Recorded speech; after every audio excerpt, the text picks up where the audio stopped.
नमस्कार, शाम के 6 बज गए हैं। वक्त हो चुका है लोकतंत्र का। मैं हूं आपके साथ अंकित त्यागी।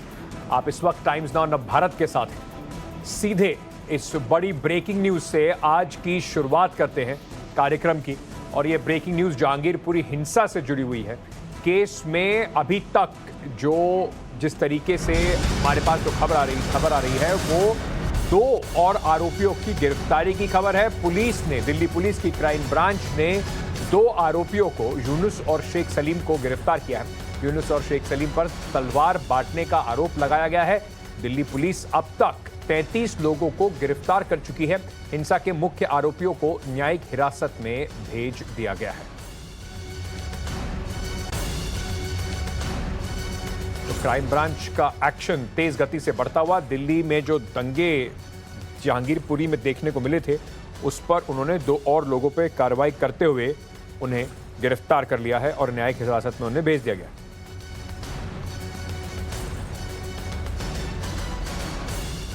चलिए, और इस वक्त एक और बड़ी खबर आ रही है। वो अब आपको सीधे सूरत लिए चलते हैं। वहां पर कुछ तस्वीरें आपको दिखाते हैं। आम आदमी पार्टी और भारतीय जनता पार्टी के कार्यकर्ताओं के बीच किस तरीके से मारपीट हुई, झड़प हुई। सूरत में आम आदमी पार्टी ने आरोप लगाया कि बीजेपी के कार्यकर्ताओं ने उनको घेर कर मारपीट करी उनके साथ।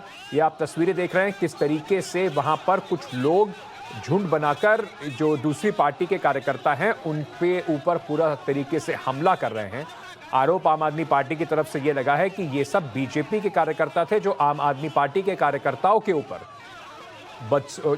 हमला कर रहे हैं, उनके साथ मारपीट कर रहे हैं। बात ये भी कही गई कि एक महिला पार्षद के साथ बदसलूकी हुई, जिससे कि बात आगे काफी बढ़ गई।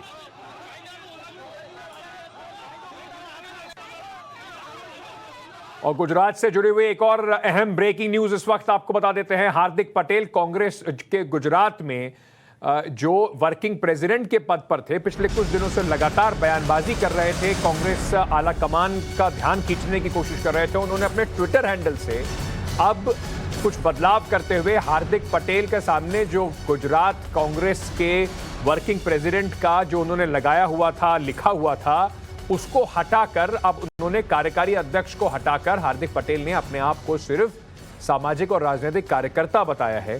क्या ये हार्दिक पटेल की लास्ट वार्निंग है कांग्रेस पार्टी को?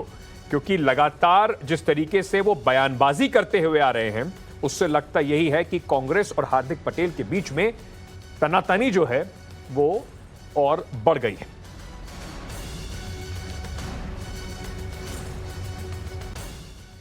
तो ये 3 बड़ी खबरें थी, एक के बाद एक ताबड़तोड़ आपको बताई। अब सब सीधे चलते हैं प्रधानमंत्री नरेंद्र मोदी का जो दौरा चल रहा है उसके बारे में आपको जानकारी देने के लिए। प्रधानमंत्री 3 देशों की यात्रा पर हैं। सबसे पहले किस तरीके से, और ये जब भी प्रधानमंत्री विदेश जाते हैं तो कहीं ना कहीं एक बिल्कुल तय कार्यक्रम रहता है कि किस तरीके से विदेश में जो लोग हैं, भारतीय हैं, उनका स्वागत करते हैं, भव्य स्वागत करते हैं। अब उसकी जरा तस्वीरें आपको कुछ दिखाते हैं।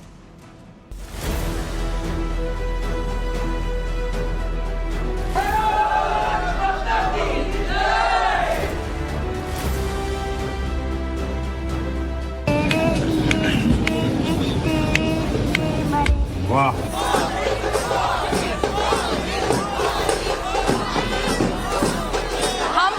एक्चुअली बहुत ज्यादा इंस्पायर हुए हैं उनसे। हमें उनके दर्शन करने को मिले, हमें बड़ी खुशी हुई। पीएम के आने से हमें बहुत बड़ा मोटिवेशन और इंस्पिरेशन मिलता है। और मोदी की तैयारी के लिए हम रात भर सोए नहीं हैं। It's a unbelievable moment for me.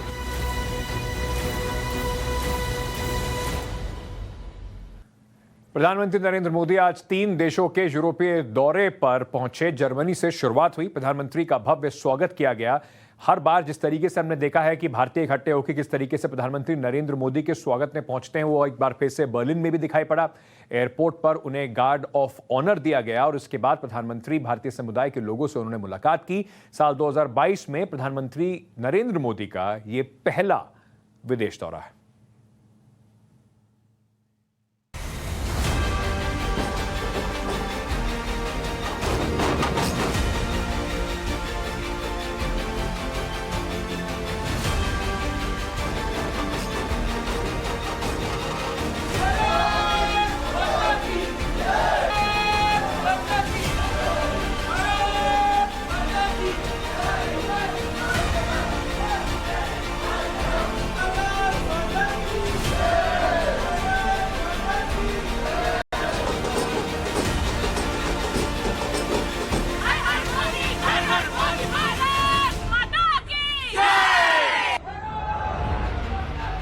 6 महीने बाद प्रधानमंत्री मोदी जब विदेश यात्रा पर जर्मनी की धरती पर पहुंचे तो वहां मौजूद भारतीय समुदाय ने दिल खोलकर स्वागत किया।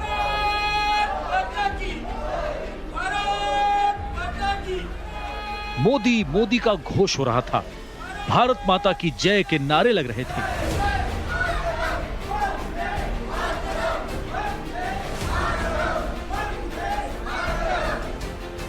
पलक बिछाए भारतीयों ने पीएम का भव्य स्वागत किया। हर कोई सेल्फी लेना चाहता था। मोबाइल कैमरे में इस पल को रिकॉर्ड करने की होड़ लगी हुई थी।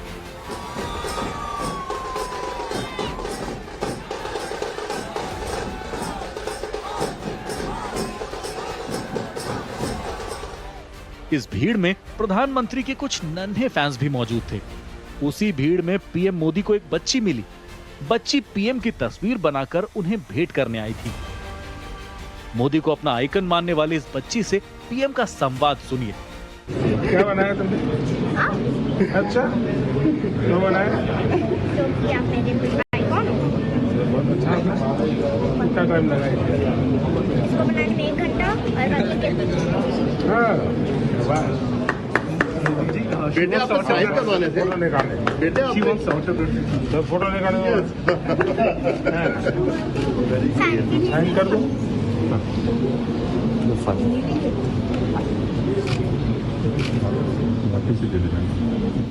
बेटी ने अपने आइकन पीएम से बात की तो बेटी की मां की खुशी का ठिकाना नहीं रहा।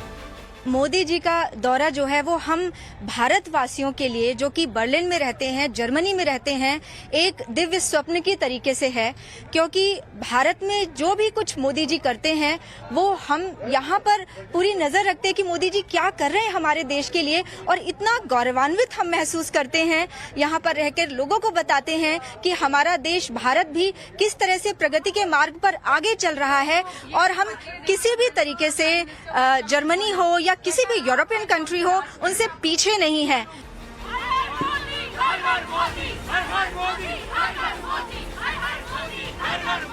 बर्लिन में माहौल मोदीमय था। फैंस और समर्थक पीएम को अपने बीच पाकर गदगद थे।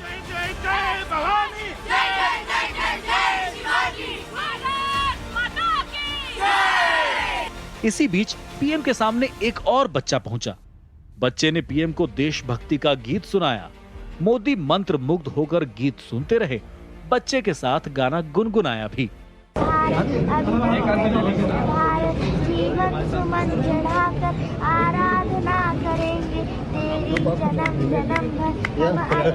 सबका मेल ले लो।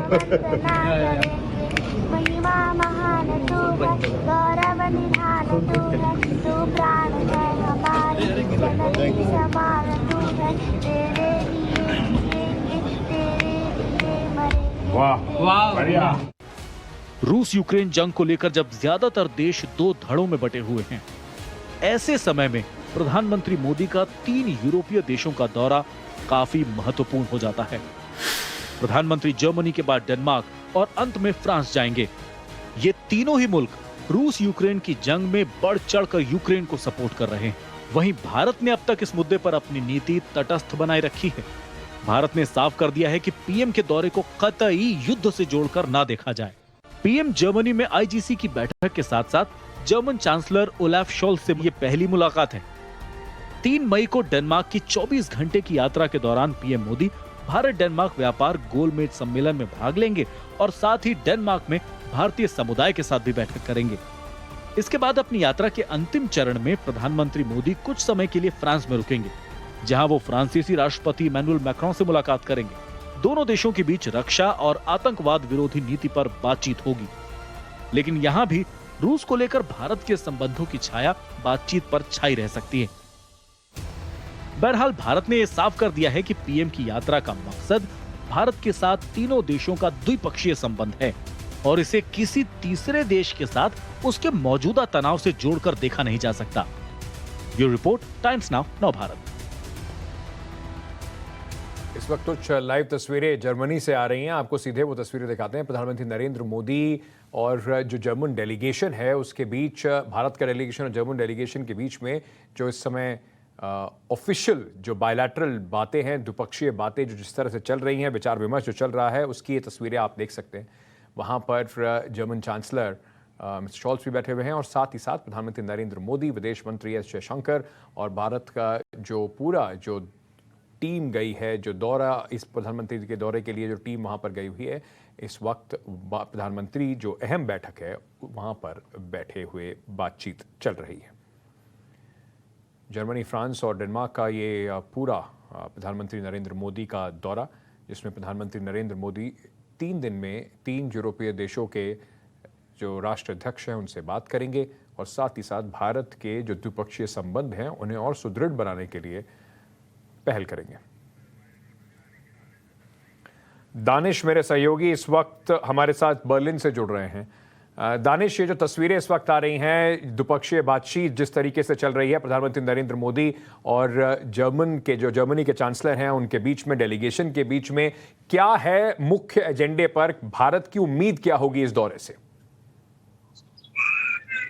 देखिए, सर्वप्रथम तो यूक्रेन का मुद्दा है, क्योंकि यूरोप से बहुत करीब है यूक्रेन। रशिया का जो वॉर चल रहा है, यूरोपियन देश जो है उनका ये हमेशा से कहना आया है कि रशिया जो है उससे यूरोप को एक खतरा सा मंडराता रहता है। तो भारत के लिए ये एक बहुत अच्छा सुनहरा मौका है, जहां प्रधानमंत्री स्वयं अपने कैबिनेट मिनिस्टर्स के साथ यूरोप के तमाम लीडर्स को जर्मनी से शुरुआत करते हुए भारत का पक्ष, भारत की क्या सोच है यूक्रेन और रशिया के बीच जो तनाव है, जो वॉर चल रहा है, उस पर क्या भारत का पक्ष है, वो सटीक तरीके से रख पाएंगे। और ये इसलिए भी बहुत जरूरी है क्योंकि आज वेस्ट जो है वो हर कोशिश कर रहा है रशिया को कॉर्नर करने की, और भारत जो है कहीं एक इस रूप में उभर के आ रहा है कि वो एक स्टेबिलिटी देना चाह रहा है, डिफरेंट अप्रोच रख के रशिया के तहत। तो इस लिहाज से यूरोप के तमाम लीडर्स और न्यूज एजेंसीज और अखबार जो है बहुत गहराई और बहुत करीबी नजर रखे हुए हैं कि प्रधानमंत्री मोदी और जर्मन चांसलर आखिर जो स्टेटमेंट अगर कुछ देंगे यूक्रेन के ऊपर तो क्या देंगे और उसमें क्या कुछ कहा जाएगा और क्या कुछ नहीं कहा जाएगा। मैं ये भी बताते चलूं आपको कि खुद जर्मनी के ऊपर बहुत क्रिटिसिज्म हुआ है, क्योंकि रशियन गैस आज की तारीख में अभी भी जर्मनी में आ रहा है, जर्मनी इस्तेमाल कर रहा है। हालांकि जर्मनी ने बहुत स्टेटमेंट्स दिए हैं कि वो फेज आउट करेगा, मगर उसमें अभी भी काफी वक्त है। तो कहीं ना कहीं दोनों देशों के बीच जो है एक कोऑर्डिनेशन की जो स्पिरिट है वो सामने आती है यूक्रेन रशिया के तनाव को लेके। उसके अलावा द्विपक्षीय जो बातचीत होने वाली है उसमें कई अहम मुद्दे होंगे। इंडिया जर्मनी इंटरगवर्नमेंटल जो एक फोरम है वो बड़ा यूनिक है इंडिया और जर्मनी के बीच, ये उसका 6वां मीट है। तो प्रधानमंत्री मोदी और जो उनके कैबिनेट सहयोगी हैं वो यहाँ पर पहले से ही आए हुए थे और अपने जर्मन काउंटर पार्ट से उन्होंने बहुत सारी मीटिंग्स ऑलरेडी रख चुके हैं। Trade, investment, security policy, climate change बहुत बड़ा मुद्दा होने वाला है दोनों देशों के बीच। किस तरह से ग्रीन एनर्जी का इस्तेमाल हो सकता है और किस तरह से इन्वेस्टमेंट को बढ़ावा दिया जाए, इन सब मुद्दों पर बातचीत होगी। एक बड़ा, जैसे आपने कब बताया शुरुआत में, जो मुद्दा यूक्रेन का मुद्दा है, यूक्रेन को लेकर भारत ने जिस तरीके का अभी तक बैलेंसिंग एक्ट एक किया है, भारत ने ना तो यूक्रेन का पूरा तरह से साथ लिया है ना रशिया का पूरा साथ दिया है, उसको लेकर क्या कहीं ना कहीं, क्योंकि यूरोप और खास तौर से अगर जर्मनी की बात करें, उन्होंने अपनी पॉलिसी को बदलते हुए हथियार देने का फैसला किया है यूक्रेन को, क्या वो कहीं ना कहीं एक बड़ा मुद्दा बन के उभरेगा? जी हाँ, देखिए, जहां तक यूक्रेन का सवाल है बहुत ही बड़ा मुद्दा है। इनफैक्ट हर एक जो मैं कह सकता हूं बातचीत का पहलू जो है वो कहीं ना कहीं यूक्रेन से जुड़ा हुआ होगा।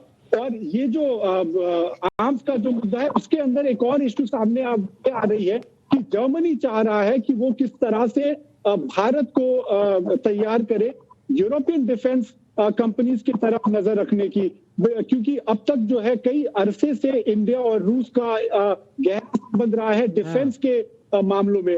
अब जर्मनी ये चाहता है कि यूरोपियन जो डिफेंस कंपनीज है वो भी भारत जो है भारत में अपना एक मार्केट बनाए, किसी तरह से रशिया का डिपेंडेंस को काटा जाए। तो ये सब डायनामिक्स है, इसके ऊपर बातचीत होगी। जर्मनी के अपने एजेंडाज हैं ऑफ कोर्स, और भारत जो है अपना पक्ष रखेगा। बहुत बहुत शुक्रिया दानिश हमसे जुड़ने के लिए और हमें खबर देने के लिए। बर्लिन में मोदी मोदी के नारे लगे। प्रधानमंत्री नरेंद्र मोदी को लोगों ने जबरदस्त उनका स्वागत भी किया। क्या क्या तस्वीरें वहां से सामने आई, ये तस्वीरें इस वक्त आप देख रहे हैं अपनी स्क्रीन पर।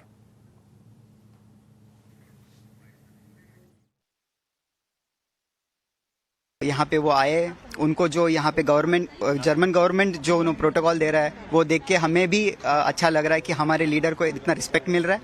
एंड उन्होंने हमें वेव किया, हमारी तरफ देखा। बहुत ही अच्छी फीलिंग है ये। बहुत ज़्यादा एक्साइटमेंट था और हम लोग कल रात को 400 किलोमीटर ड्राइव करके यहाँ पे पहुँचे हैं करीब 1:30-2 बजे, और फिर से 4 बजे से हम लोग रेडी होके यहाँ पे उनकी एक झलक पाने के लिए रुके थे।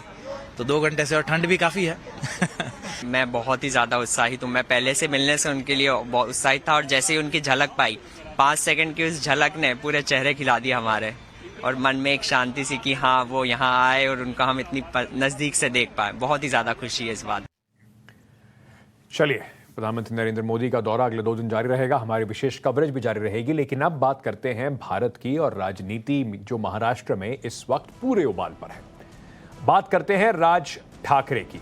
राज ठाकरे महाराष्ट्र में अपनी राजनीति बदलकर अपनी पूरी इमेज बदलने की कोशिश कर रहे हैं। शायद राजनीति में एक बार फिर से अपना आखिरी दांव, दोबारा से अपना पुनर्जन्म की कोशिश राज ठाकरे कर रहे हैं, और वो अपने दोस्त और दुश्मन भी अब बदल रहे हैं।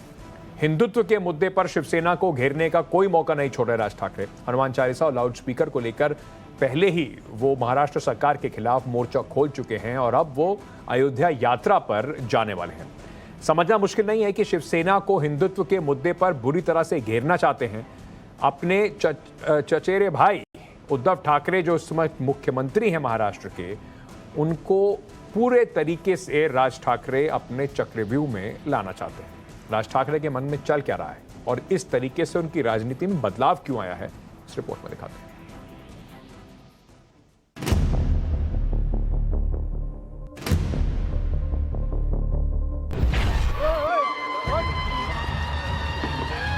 तुम्ही नोकऱ्या मागण्यापेक्षा नोकऱ्या देणाऱ्याची भूमिका तुमची असली पाहिजे। आम्ही नोकऱ्या घेऊ काय, कसले स्टुलावरची? नोकऱ्या देण्याची ताकद ही महत्वाकांक्षा बाळगा। ज्या मशिदीच्या बाहेर हे भोंगे लागतील त्याच्या दुप्पट समोर स्पीकर लावायचे आणि हनुमान चालीसा लावायचा।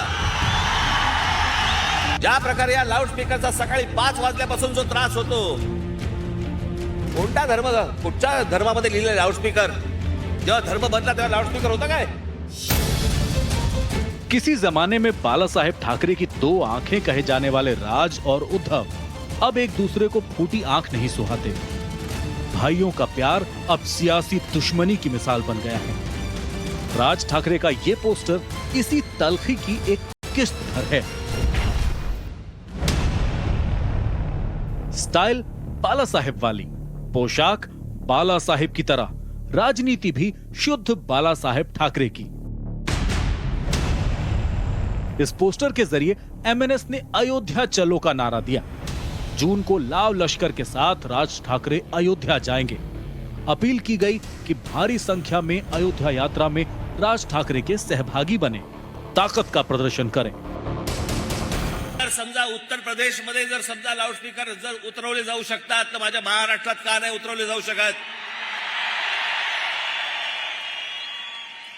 सगळेच्या सगळे लाऊडस्पीकर हे अनधिकृत आहेत। सगळेच्या सगळे लाऊडस्पीकर अनधिकृत आहेत। सुप्रीम कोर्टाने सांगितलं पण आहे की स्थानिक पोलीस स्टेशनला किंवा त्यांना विचारल्याशिवाय तुम्ही लाऊडस्पीकर लावू शकत नाही, त्यांची परवानगी घ्यावी लागते। किती मशिदींकडे परवानगी आहेत? यानी महाराष्ट्र में विलुप्त हो चुकी एमएनएस को दोबारा जिंदा करने के लिए राज ठाकरे को जिस संजीवनी की तलाश है, वो उन्हें अयोध्या की तरफ खींच रही है। कह सकते हैं कि वो उत्तर प्रदेश के मुख्यमंत्री योगी आदित्यनाथ के राजनीतिक स्टाइल को महाराष्ट्र में अपनाना चाहते हैं। योगी आदित्यनाथ को राज ठाकरे किस तरह से अपने रोल मॉडल के रूप में देख रहे हैं, उसकी एक बानगी पिछले दिनों सामने आई, जब राज ठाकरे ने लाउड स्पीकर को लेकर योगी आदित्यनाथ के मॉडल की जमकर तारीफ की। राज ठाकरे ने ट्विटर पर योगी आदित्यनाथ के लिए लिखा, धार्मिक स्थलों खासकर मस्जिदों से लाउडस्पीकर हटाने के लिए मैं योगी सरकार को दिल से बधाई देता हूं और उनका आभारी हूं। दुर्भाग्य से महाराष्ट्र में योगी नहीं, हमारे यहां भोगी हैं। राजनीति में जब विरोध करने वाला ही आपकी तारीफ करने लगे तो समझिए या तो सियासत बदलने वाली है या फिर वो नेता बदलने लगा है। वो योगी का स्टाइल अपना रहे हैं और उद्धव को खुली चुनौती देकर घेर रहे हैं। 3 तारखेला ईद आहे,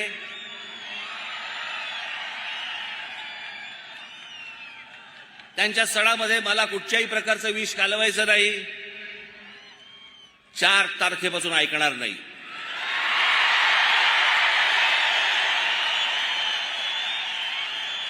माझी महाराष्ट्रातल्या सर्व तमाम हिंदू बांधवांना भगिनींना माझी विनंती आहे, हात जोडून विनंती आहे, जिथे जिथे यांचे लाऊडस्पीकर लागतील त्यांच्या समोर दुप्पट आवाजाने तिथे हनुमान चालीसा तुमची लागलीच पाहिजे। राज ठाकरे की सियासत बिल्कुल सीधी है। वो जाहिरी तौर पर उस राजनीतिक जगह पर कब्जा करने की कोशिश कर रहे हैं जहां उन्हें लगता है कि हिंदुत्व की राजनीति करने वाली शिवसेना एनसीपी और कांग्रेस के साथ अपने गठबंधन के बाद इस मोर्चे पर कमजोर पड़ी और वो इस खाली जगह को भरने के लिए तैयार हैं। 6 अप्रैल को मुंबई के दादर स्थित शिवसेना मुख्यालय के बाहर एमएनएस ने राज को ही शिवसेना के संस्थापक का सच्चा उत्तराधिकारी बताते हुए पोस्टर लगा दिया था। शिवसेना राज ठाकरे के इस दांव को खूब समझती है। पार्टी के प्रवक्ता तीखे बयान दे रहे हैं कि शिवसेना को हिंदुत्व का पाठ कोई ना पढ़ाए। आप योगी जी उनका कैसा स्वागत करता है मुझे देखना है। योगी जी को जिसने ये गंजा टकलू आदमी भगवे कपड़े पहनकर यहाँ वहाँ घूमता है, हमें शर्म आती है उनको देखने के लिए। राज्य के विकास की कभी बात नहीं करता है ये गंजा आदमी। इस प्रकार की भाषा किसकी थी? अब हिंदुत्ववादी हो गए। जिसने योगी जी के शरीर पर जो भगवे वस्त्र है उसका अपमान किया था। राज ठाकरे की पूरी राजनीति बदल गई है। अब वो दोस्त बना रहे हैं। शिवसेना से खाली हुई जगह को भरने की रणनीति है। योगी की नीति अब उन्हें अच्छी लगने लगी है। महाराष्ट्र में रहने वाले यूपी बिहार के लोग अब उन्हें पसंद हैं। बीजेपी नहीं, पीएम मोदी का खुलकर विरोध करने वाले राज ठाकरे को अब बीजेपी से कोई परेशानी नहीं है। बीजेपी और एमएनएस के बीच एक मौन समझ बनती दिखती है। दोनों को यह समीकरण सूट भी करता है क्योंकि दोनों ही शिवसेना का विकल्प तलाश रहे। ब्यूरो रिपोर्ट, टाइम्स नाउ, नव भारत। अब ये वही राज ठाकरे हैं जो बढ़ चढ़कर उत्तर प्रदेश बिहार के लोगों के खिलाफ मुहिम चलाते थे। अब इनको उत्तर प्रदेश में योगी आदित्यनाथ और उत्तर प्रदेश के लोगों से एक असीम जुड़ाव महसूस हो रहा है। राजनीति कुछ भी करा देती है। चलिए, उत्तर प्रदेश की अब बात हुई तो उत्तर प्रदेश की एक दर्दनाक कांड की बात कर लेते हैं। चंदौली में एक तथाकथित गैंगस्टर की बेटी की संदिग्ध परिस्थितियों में मौत हो गई और उसके बाद सियासत तेज हो गई। सवाल उत्तर प्रदेश की पुलिस पर उठ रहा है। दरअसल पुलिस ने एक कथित अपराधी की तलाश में छापेमारी करने के लिए उसके घर पर पहुंची। उसकी बेटी की अब संदिग्ध हालत में मौत हो गई। आरोप लगाया जा रहा है कि पुलिस ने उनके साथ मारपीट की और मारपीट और बदसलूकी के बाद एक लड़की की मौत हो गई। विपक्ष योगी सरकार को और पुलिस को घेर रहा है। परिवार पुलिस पर दबाव बनाने का आरोप लगा रहा है तो पोस्टमार्टम रिपोर्ट में लड़की को मामूली चोटें लगने की बात की गई है। इस बीच सवालों से घिरी उत्तर प्रदेश की पुलिस ने डैमेज कंट्रोल करने के लिए थानेदार को सस्पेंड कर दिया।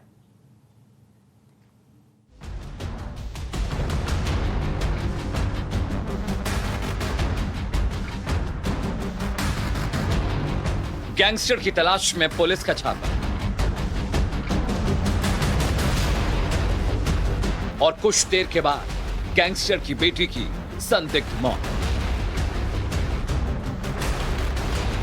विरोध में बवाल, सड़क जाम, गाड़ियों में तोड़फोड़।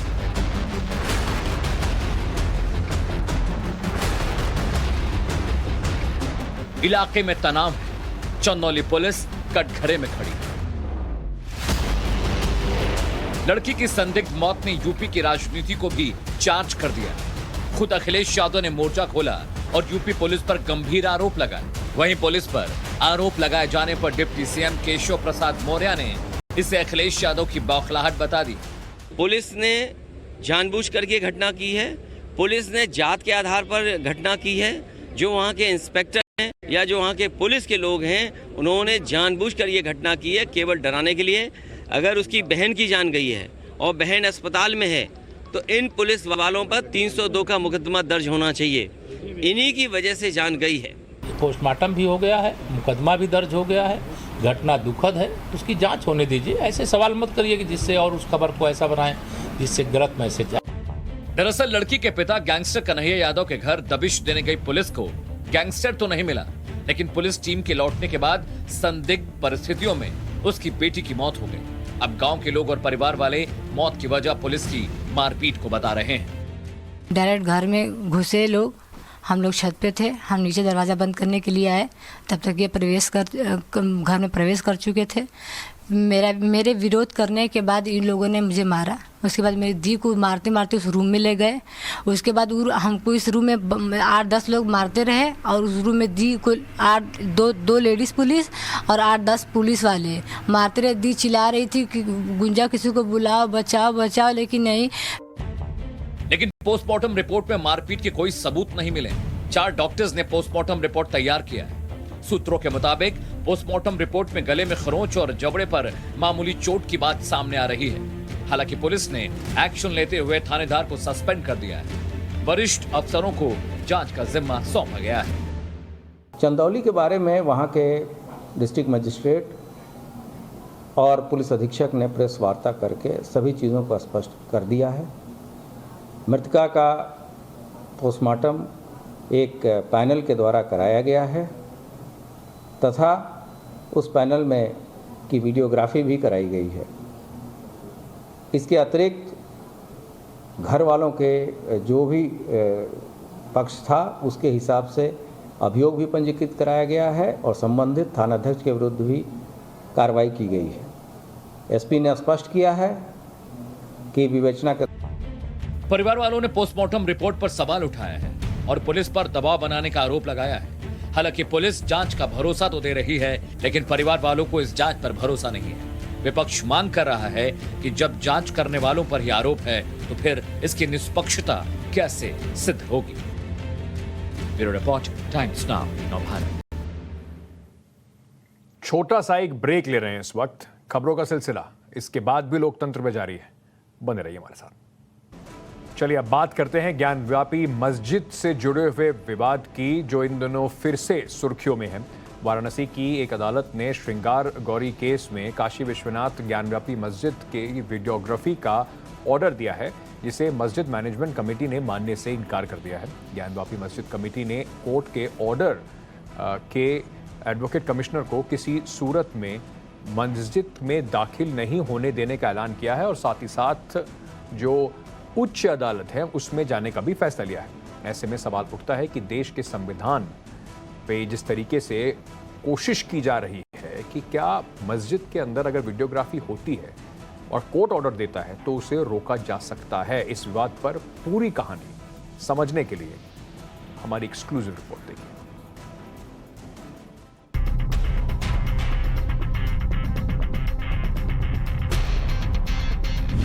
काशी में कोर्ट का ऑर्डर चलेगा या गर्दन कटाने वाली धमकी? कोर्ट अगर ये ऑर्डर कर दे जाके यासीन साहब की गर्दन काट ले आइए तो हम बढ़ जाए चुपचाप, आइए भैया गर्दन काट लीजिए मेरी। देश में कानून का राज चलेगा या चलेगी मौलाना की धमकी? प्रशासन मंजूरी देती है तो वीडियोग्राफी करें, हमें कोई मतलब नहीं, लेकिन मस्जिद के अंदर नहीं, बैरिकेडिंग के अंदर नहीं, मस्जिद के अंदर नहीं। हिंदुस्तान में संविधान बड़ा या शरीयत का कानून? हम तो ये कह रहे हैं हम कानून के दायरे में रहते हुए अंदर नहीं आने देंगे बस। अभिव्यक्ति की आजादी वाले मुल्क में इस तरह की दलीलें सैयद मोहम्मद यासीन की हैं। जनाब कौन हैं, उनका परिचय बताएं। उससे पहले जरा सोचिए, जिस देश में मौत की सजा मुकर्रर होने पर भी गर्दन नहीं काटी जाती, जहां कानून और संविधान सबसे ऊपर हैं, वहां ज्ञानवापी मस्जिद के ज्वाइंट सेक्रेटरी की जुबान से इस तरह की उकसाऊ बातों का क्या मतलब? मोहम्मद यासीन की बातें जरा गौर से सुनिए। ऐसा है, वही तो मैं कह रहा हूँ, कोर्ट अगर ये ऑर्डर कर दे जाके यासीन साहब की गर्दन काट ले आइए तो हम बढ़ जाए चुपचाप, आइए भैया गर्दन काट लीजिए मेरी, वो अलग नहीं, माफ कीजिएगा, एक ही चीज़ है। जब एक कानून बना हुआ है, इस दायरे के अंदर सिर्फ मुसलमान आ सकते हैं या सुरक्षा कर्मी आ सकते हैं और कोई नहीं आ सकता, तो क्या वो कानून छोड़ दिया जाए, बिल्कुल बंद कर दिया? इसका मतलब फिर तो छोड़ दीजिए, सब खुलेआम आते जाते रहे लोग। हम तो ये कह रहे हैं, हम कानून के दायरे में रहते हैं, उन्हें अंदर नहीं आने देंगे, बस सलूशन कोई नहीं। श्रृंगार गौरी का जहाँ का केस है, श्रृंगार गौरी पे जाएं, श्रृंगार गौरी का देखें, श्रृंगार गौरी से करें, कोई मतलब नहीं है उससे। ऐसा है, प्रशासन मंजूरी देती है तो वीडियोग्राफी करें, हमें कोई मतलब नहीं, लेकिन मस्जिद के अंदर नहीं, बैरिकेडिंग के अंदर नहीं, मस्जिद के अंदर नहीं। मोहम्मद यासीन की ये धमकी वाराणसी की अदालत के उस फैसले के बाद आई है जिसमें श्रृंगार गौरी पूजा केस में सिविल जज रवि कुमार दिवाकर ने वीडियोग्राफी का ऑर्डर दिया है। 26 अप्रैल के फैसले में कोर्ट ने काशी विश्वनाथ, ज्ञानवापी मस्जिद कॉम्प्लेक्स और दूसरी जगहों की वीडियोग्राफी का आदेश दिया। अदालत के फैसले के मुताबिक ईद के बाद और 10 मई से पहले एडवोकेट कमिश्नर को वीडियोग्राफी का काम पूरा करना है। ज्ञानवापी मस्जिद के अंदर वीडियोग्राफी और सर्वे 6 और 7 मई को होंगे। ये ज्ञानवापी मस्जिद है और इसके चारों तरफ बैरिकेटिंग लगी हुई है और इसी बैरिकेटिंग के ठीक पश्चिमी छोर पर, मतलब उसके पहले आप ये देखिए कि ये काशी विश्वनाथ मंदिर का द्वार नंबर 4 है, गेट नंबर 4 है और यहीं से वीआईपी एंट्री होती है, साथ साथ श्रद्धालुओं की एंट्री होती है और इसी रास्ते के जरिए जो श्रद्धालु होते हैं वो अंदर दाखिल होते हैं। और जो श्रृंगार गौरी मंदिर है वो ठीक इस बैरिकेडिंग के बाहर है, जहां पर आप एक एम्बुलेंस और जो 2 गाड़ियां देख रहे हैं उसके ठीक पीछे ये श्रृंगार गौरी का मंदिर है और इसी मंदिर में प्रतिदिन दर्शन की मांग को लेकर बात हो रही है। हालांकि हिंदुवादी संगठन ये कहते हैं कि ये मंदिर यहाँ पर नहीं बल्कि इस मस्जिद के जो विवादित परिसर है उसके अंदर है और इसी की मांग को लेकर वो अदालत में लड़ाई लड़ रहे हैं। इस बीच में अदालत ने ये कहा कि 6 तारीख को वकील कमिश्नर नियुक्त करने की बात कही और कहा कि वकील कमिश्नर वहां जाएं और जो सर्वे और वीडियोग्राफी के जरिए जो वस्तु स्थिति है उसकी जानकारी ले। लेकिन मस्जिद वालों ने अदालती आदेश मानने से ही इनकार कर दिया है। ऐसे में अब आपके ज़हन में सवाल उठेगा कि देश में संविधान बड़ा या फिर मजहबी कानून। इसे लेकर काशी वाले क्या कहते हैं आपको वो भी सुनाएंगे, लेकिन उससे पहले मां श्रृंगार गौरी की पूजा को लेकर केस क्या है उसे समझना भी जरूरी है। दरअसल दिल्ली की राखी सिंह, लक्ष्मी देवी और सीता साहू समेत कुछ महिलाओं ने वाराणसी की अदालत में 18 अप्रैल 2021 को मुकदमा दायर किया था। इसमें याचिकाकर्ताओं ने श्रृंगार गौरी, भगवान गणेश, हनुमान जी और नंदी महाराज की रोजाना पूजा की इजाजत मांगी थी। हिंदुओं की आस्था के ये चारों पवित्र स्थान ज्ञानवापी मस्जिद की बाहरी दीवार पर हैं। याचिकाकर्ताओं ने इन मूर्तियों को किसी भी तरह के नुकसान से बचाने की गुहार भी लगाई थी। हम लोग तो अपना ही चीज मांग रहे हैं और अपनी चीज पे ही जाना चाह रहे हैं। माँ श्रृंगार गौरी हमारी देवी है, आराध्य देवी हम लोगों की है। हम महिलाओं ने इसके लिए केस दर्ज किया है और हम लोग जो है कि जाना चाहते हैं, वहाँ पूजा पाठ करना चाहते हैं। अपनी जो है कि जो हमारी स्थिति है मंदिर की अंदर जो है कि कॉरिडोर में क्या है हम लोग देखना चाहते हैं। अदालत ने जो मतलब फैसला दिया उसको तो उनको भी तो मानना चाहिए, उनको भी तो मानना चाहिए। हम लोग के वहाँ मंदिर है, श्रृंगार गौरी विराजित है, उनको डर लग रहा है कहीं अंदर जाने पर मंदिर न निकल जाए, ये वही डर है उन लोग को। अब मंदिर उसमें ये माँ का श्रृंगार कक्ष है, नंदी है, आदि विशेश्वर है और गणेश जी, बहुत सारी मूर्तियाँ, बहुत अच्छी अच्छी मूर्तियाँ वहाँ पे। न्यायालय का इंतजार कर रहे हैं जैसा भी होगा और हम लोग कमिश्नर जांच करा के ही रहेंगे और हम लोग जाके ही रहेंगे। वो जितना भी रोक लगा सके लगा ले। याचिका पर सुनवाई के बाद कोर्ट ने वीडियोग्राफी का ऑर्डर जारी किया, लेकिन ज्ञानवापी मस्जिद चलाने वालों ने अदालत के आदेश को ही मानने से इनकार कर दिया है। हालांकि इसको रोकने के लिए वो इलाहाबाद हाईकोर्ट भी गए थे, याचिका दाखिल की थी, लेकिन याचिका को खारिज कर दिया गया था। तो सवाल इसी बात का है कि अंजुमन इंतजामिया कमेटी आखिर क्यों डर रही है विवादित परिसर का वीडियोग्राफी या सर्वे कराने से। अंजुमन इंतजामिया कमेटी का ये कहना है कि जब 1993 में अयोध्या भूमि को लेकर जो आंदोलन चला था उसके बाद एक हाई पावर कमेटी की गठन किया गया था, जिसमें ज्ञानवापी की सुरक्षा को लेकर एक प्रस्ताव पारित हुआ, जिसमें ज्ञानवापी परिसर को पूरी तरीके से रेड जोन में घोषित कर दिया गया था, जिसमें सिर्फ सुरक्षा कर्मियों के अलावा जो मुस्लिम हैं वो जाएंगे। अगर ये आदेश का पालन होता है तो इसमें सुरक्षा कर्मियों के साथ साथ गैर मुस्लिम भी जाएंगे और इसी बात को लेकर वो विरोध कर रहे हैं। साथ साथ अंजुमन इंतजामिया कमेटी का ये कहना है कि उस कोर्ट ने जो अपना आदेश पारित किया है, जो आदेश दिया है, उसमें ये कहीं नहीं लिखा है कि विवादित परिसर के अंदर भी वीडियोग्राफी या सर्वे होगा।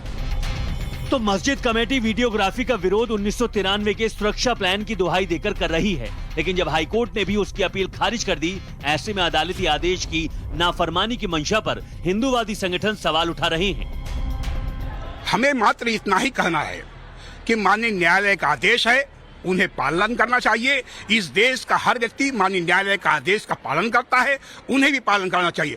बेवजह इनका शुरू से ही, मैं 1995 के मुकदमे को वादी रहा हूं, इस समय इस पैरोकार भी रहा हूं। मेरा ये स्पष्ट कहना है कि यदि उनकी हट है, वो बार बार हर मुकदमे में अटकाने भटकाने का उनका लक्ष्य चलता रहता है। उनको एक बार अगर वास्तव में मुसल्लम ईमान है तो माननीय न्यायालय का फैसला का आदर करना चाहिए और आदर करना ही चाहिए। लेकिन ज्ञानवापी मस्जिद मैनेजमेंट कमेटी है कि किसी कीमत पर वीडियोग्राफी नहीं होने देने पर अड़ी है। कि अगर हमारी गर्दन भी कट जाए तो हम नहीं घुसने देंगे, और बात सही भी है। जब ऑर्डर है ही नहीं है ऐसा कुछ, तो क्यों आप घुसेंगे? ये वीडियोग्राफी अगर मार्केट में आ जाएगी तो सुरक्षा के लिए बहुत बड़ा खतरा हो जाएगा, और मार्केट में आना ही आना है। वीडियोग्राफी करा करके वो जाहिर अपने पास तो रखेंगे नहीं, वो सब जगह सारी दुनिया में फैलाएंगे, तो वहाँ सुरक्षा की व्यवस्था का मतलब ही क्या रह जाएगा। अंजुमन इस्लामिया कमेटी हो, इनकी धमकी का हिंदू समाज पर कोई असर नहीं है। हिंदू समाज एक चट्टान की भांति उठ खड़ा हुआ है, बल्कि इनके बयानों से वह और स्वमेव और एकजुट होता जा रहा है। हमें तो चाहते हैं कि ये इसी तरह बयान देते रहें, जिससे हिंदू समाज की उसकी सोई हुई ताकत और उठ खड़ी हो रही है। हमें बहुत हर्ष हो रहा है कि बयान देते रहें और हिंदू समाज और एकजुट होता जाएगा, उसकी समग्र शक्ति जो है जो उठ खड़ी हो रही है। सवाल उठता है ज्ञानवापी मस्जिद में वीडियोग्राफी से किस रहस्य के खुलने का डर है। इसे लेकर भी दोनों पक्षों को सुनना जरूरी है। ऑर्डर में कहीं नहीं ये लिखा है, ऑर्डर में कहीं नहीं लिखा है कि मस्जिद के अंदर जाएं या बैरिकेडिंग के अंदर जाएं। ये लोग कह रहे हैं हम लोग बैरिकेडिंग के अंदर भी घुसेंगे, मस्जिद में भी घुसेंगे।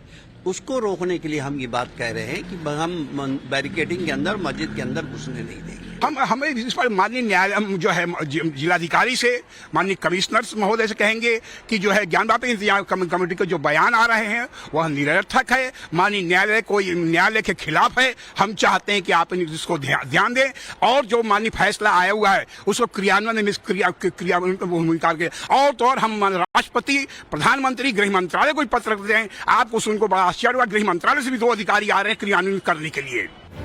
अदालती आदेश पर बहस के बीच काशी के लोगों की राय सुननी भी जरूरी है, जिनके लिए मजहब से बड़ा देश का कानून है। कोर्ट तो कोर्ट साहब, निचली कोर्ट हो चाहे हाई हो तो सुप्रीम हो, अगर एक कोर्ट ने गलती किया है और आखिरी कोर्ट ने भी गलती किया कभी कहीं, तो हम सब कोर्ट को जो है इसको बहुत पछड़े में नहीं ले जाएंगे। लेकिन कोर्ट को अगर अंजुमन मसाजिद ने कह दिया कि इसको हम नहीं मानेंगे तो नहीं मानेंगे, बस। इंतजामिया कमेटी या कानून से ऊपर या देश से ऊपर कोई नहीं है। हम भी कानून का सम्मान करते हैं, देश का सम्मान करते हैं, सब चीज़ है। ऐसा नहीं है कि देश, अभी जब बाबरी मस्जिद का फैसला आया तो देश के सारे मुसलमानों ने सम्मान किया। निष्पक्ष जांच कीजिए, जो होगा भारत के संविधान और कानून के अंतर्गत हमें स्वीकार, और जिसे अस्वीकार है वो पक्ष नहीं हो सकता गुरुदेव, वो विपक्ष है। दरअसल ज्ञानवापी मस्जिद से जुड़े विवादों का किस्सा बहुत पुराना है। ऐसे में इसके अतीत के पन्नों को नए सिरे से पढ़ना और समझना भी जरूरी है। ज्ञानवापी मस्जिद में देवी देवताओं की पूजा के लिए 1991 में वाराणसी की अदालत में एक साथ कई अर्जियां दाखिल हुई थी। याचिकाकर्ताओं ने दलील दी कि मुगल बादशाह औरंगजेब ने 17वीं सदी में काशी विश्वनाथ मंदिर के एक हिस्से को तोड़कर ज्ञानवापी मस्जिद का निर्माण कराया था। वाराणसी के वकील विजय शंकर रस्तोगी ने खुद को काशी विश्वनाथ के मुख्य देवता का मित्र बताते हुए निचली अदालत में याचिका दायर की। बाद में मामला ठंडे बस्ते में चला गया और इलाहाबाद हाई कोर्ट ने सुनवाई स्थगित कर दी। लेकिन ज्ञानवापी का मुद्दा अयोध्या विवाद पर सुप्रीम कोर्ट के फैसले के 1 महीने बाद दिसंबर 2019 में फिर से उठा। याचिकाकर्ता विजय शंकर रस्तोगी ने ज्ञानवापी मस्जिद को गैरकानूनी बताते हुए आर्कियोलॉजिकल सर्वे की मांग की। इस पर वाराणसी कोर्ट ने अप्रैल 2021 में ज्ञानवापी मस्जिद के सर्वे का आदेश जारी किया, जिसका यूपी सुन्नी वक्फ बोर्ड और ज्ञानवापी मस्जिद कमेटी ने विरोध किया। सितंबर 2021 में मामला हाई कोर्ट में पहुंचा तो एएसआई के सर्वे पर रोक लगा दी गई। हाई कोर्ट ने प्लेसेस ऑफ वर्शिप एक्ट 1991 की दुहाई देकर स्टे ऑर्डर जारी किया, जिसके मुताबिक 15 अगस्त 1947 के वक्त मौजूद पूजा स्थलों में किसी भी तरह के बदलाव की इजाजत नहीं है। ये तो रहा कानूनी किस्सा, लेकिन काशी में भगवान विश्वनाथ के मंदिर पर मुगल आक्रांताओं के हमले और ज्ञानवापी मस्जिद के बनने को लेकर कई बातें कही जाती हैं। कहा तो ये भी जाता है कि औरंगजेब की जब सेना ने जब मंदिर पर हमला किया तो उस वक्त मंदिर के महंत शिवलिंग के साथ ज्ञानवापी कुंड में कूद पड़े थे। हमले के दौरान मुगल सेना ने मंदिर के बाहर स्थापित नंदी की प्रतिमा को तोड़ने की कोशिश की, लेकिन लाख कोशिशों के बावजूद भी वो कामयाब नहीं हो पाई।